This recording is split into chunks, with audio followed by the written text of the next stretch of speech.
Hunters, Ryushiron here again today, and we're going to be doing my first top 10 list. And it's going to be the top 10 power-ups in 2D Metroid games. There is a slight criteria for this.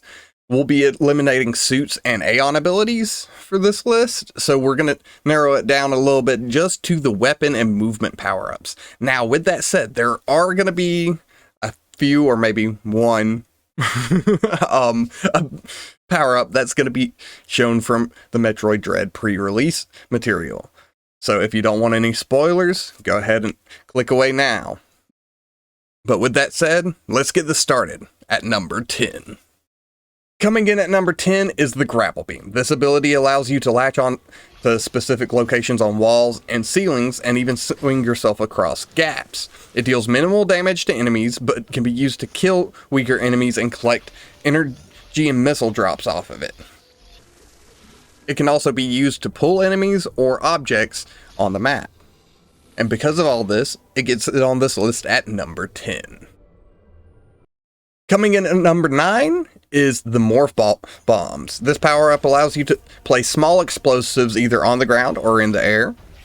It can damage weaker enemies, usually killing them in 1 to 2 hits, but it can also be used to propel yourself across the map, allowing you to reach locations you normally wouldn't be able to earlier in the game, getting it in at number 9 on this list.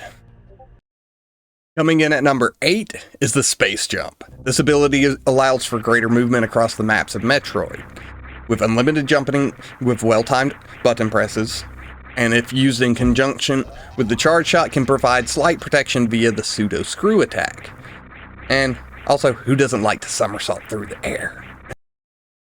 Coming in at number 7 is the Wave Beam. This beam upgrade allows you to shoot through walls, and what's more entertaining than defeating your opponents than defeating them from outside of the wall to their surprise? I mean, just look. They never expect it. Coming in at number 6 is the Diffusion Missiles. This missile upgrade allows you to charge your ice missiles, allowing them to create a full screen freezing effect that destroys any missile blocks and of course freezes any enemies caught in the blast. My only question about this is, how in the world do you charge a missile? Coming in at number 5 is the Plasma Beam. It's similar to the Wave Beam, but it's like its bigger, badder, older brother that you really don't want to mess with, because not only was it set up so that, you could shoot through something, but you can shoot through multiple enemies using it, and I'd bet they weren't expecting that one. Coming in at number 4 is the Storm Missiles. You remember that thing I was telling you that would be pre-release Metroid Dread material? Yeah, this is it. Now, this one is very similar to the secret missiles from the Prime trilogy, and one of the reasons why it's getting on this list, but it's like an upgraded version, and allows you to lock on to 5 targets at a time, firing 3 mini missiles at each, killing anywhere from 1 to 5 enemies with a barrage of missiles. And who doesn't like more explosions? Am I right? Coming in at number 3 is the Power Bomb. This upgraded version of the Morph Bomb explodes in the full screen effect, destroying most enemies 9 times out of 10, except for those golden Zabesians. Yeah, I'm looking at you. And drawing in ammo and energy drops, as well as in Samus Returns, allows you to launch yourself long distances at high speeds when used in conjunction with the Spider Ball.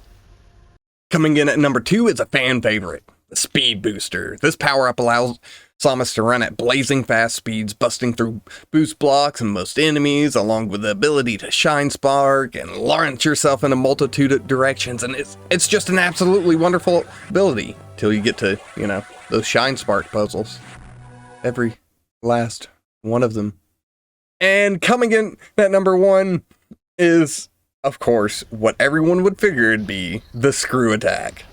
Why? Well, this ability allows you to spin through the air in conjunction with the Space Jump, and it puts a barrier of energy around you, making Samus nearly invincible and destroying all enemies outside of bosses in pretty much 1 hit. Save the occasional enemy in, Samus Returns, because they can do that because they're damage sponges. Yeah. Yeah. Now for an honorable mention. These actually are two different abilities, but they're close enough that I'm just going to give them one big honorable mention. That being the Spider Magnet and the Spider Ball abilities. The Spider Ball allows you to climb walls while in Morph Ball mode, but leaves you open to attack outside of dropping, a Morph Ball bomb here or there.